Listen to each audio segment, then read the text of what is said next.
Hello guys, and today we are back with our next video on 8085 microprocessor. Today we will see the 8085 program for ASCII code to binary code conversion.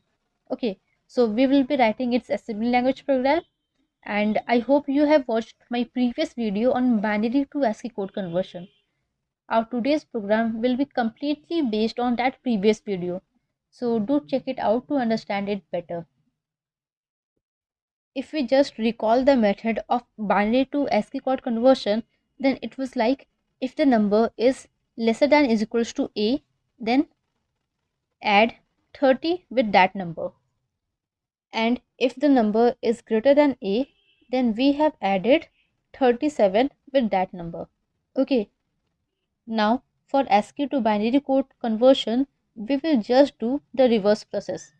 Okay, so what we will do is we will subtract 30 from that number because 30 is common to both of them. So first of all, subtract 30 with that data. Then we will check whether that data is greater than A or lesser than A.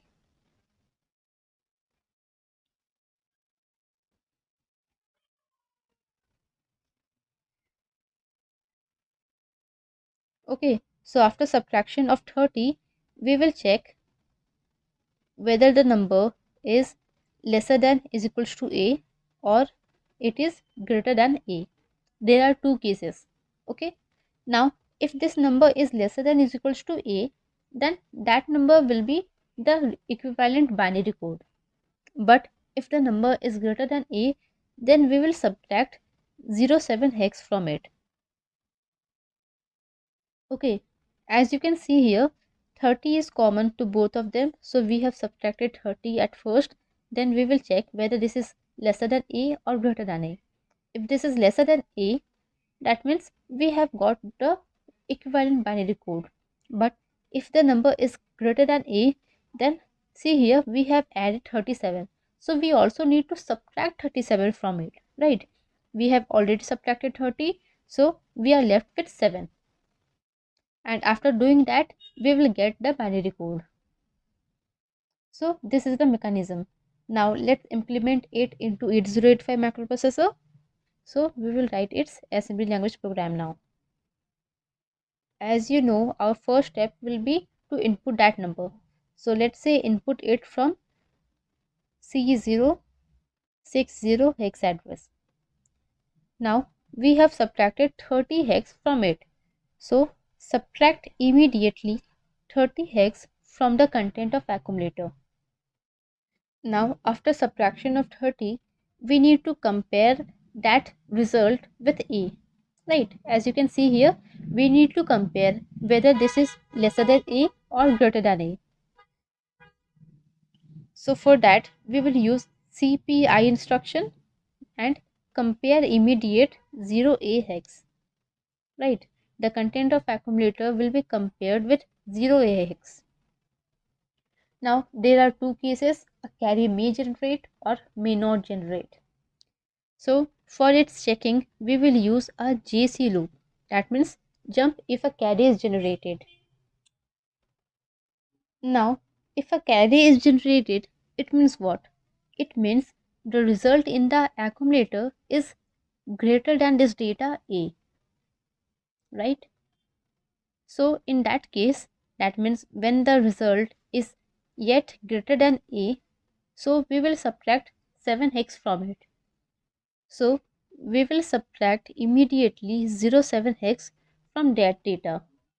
This statement is for the case when a carry is not generated, right? But if a carry is generated, then what we need to do? If the content of accumulator is lesser than A, in that case, we don't need to subtract or add anything. We just need to store that data. So if a carry is generated, then the loop control will come here and it will be storing the content of accumulator into, let's say, C061 hex address. So what's happening, if a carry is generated, then we will directly store the result, and if a carry is not generated, it means the number is still greater than A. So in that case, we will subtract 7 from that data, and then we will store the result. Okay, after this statement will be executed and then halt. Okay, so this is how we convert ASCII code into its equivalent binary code. What we have done, firstly, we have inputted the data, subtracted 30 hex from it, then we have compared whether this data is greater than A or not. If the number is greater than A, then we have subtracted 7 hex from it and then we have stored the number. But if the number is lesser than A, in that case we have directly stored the result into C061 hex location. Okay, so I hope this is clear now. Still, if you are having any doubt or confusion, you can ask me in the comment section. Our next video will be on BCD to binary code conversion. So see you in the next video. Thank you.